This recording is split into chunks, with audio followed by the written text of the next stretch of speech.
Hi, Jules Blessed Vegan, and welcome to day 7 of our 100-day countdown to the best version of ourselves in the new year. So, happy Christmas Eve, my friends. If that's a priority in your life, even if it's not, it's pretty well known in the Western world that it's Christmas Eve. So, I'm not sure what that means to you. I don't know if you're out celebrating, if you're at home, hiding from your kids and wrapping last minute gifts or prepping food for family tomorrow, or maybe you open your gifts on Christmas Eve. I know a lot of people do that. That's not my story. I've never opened them on Christmas Eve. But mostly I'm in a good place. I worked crazy hard physically today.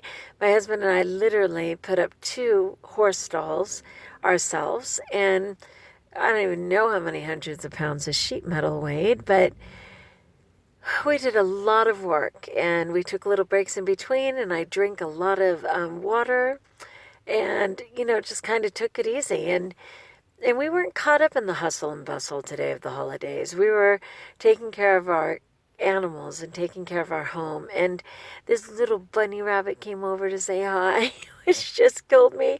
And a gigantic spider, and I'm not kidding, it wasn't a tarantula, but it was definitely a desert-sized spider. And my husband can't stand spiders, and I very calmly removed that spider. So many people kill a spider.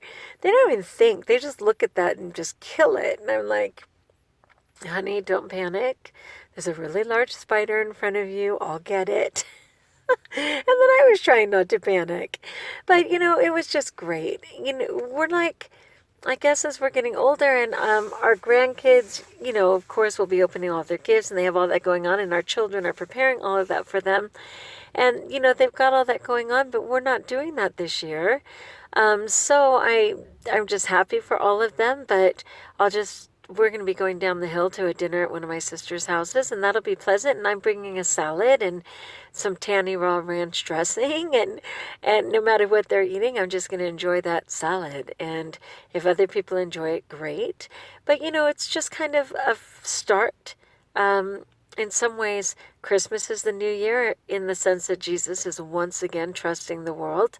I mean, it's not tomorrow yet, but I'm presuming he's going to show up and allow us to continue forward. So I'm just kind of mellow, grateful, pleasantly exhausted from working out so hard and putting those stalls together. I'm so glad we didn't hire someone for something that we're physically able to do. There's been times in my life where I could not have done that. I was way too heavy, or I was in a ton of pain. I've had so many injuries and accidents and surgeries, and that's not my case today. And I was so happy to be able to just achieve that. So I don't know what this talk is called. Merry Christmas Eve, I guess, and a little bit of exercise. But I just wanted to check in. So peace be with you. I'd love to know where you're at. I'd love to know your struggles. I'd like to support you. I think the biggest struggle for me, when I was a little girl, I used to throw up the night before every holiday. I mean, part of it was excitement. Most of it was anxiety. With all the joy came drinking and sometimes arguing and different things. And I was just always anxious and scared. I didn't know what to expect. And I never had a sense, like, it's a mindset for me that there's never enough. That's that whole compulsive overeating thing. But I was just afraid that the gifts wouldn't be enough or the food wouldn't be enough. I've always had that. It's funny. In life, I am a half cup full girl.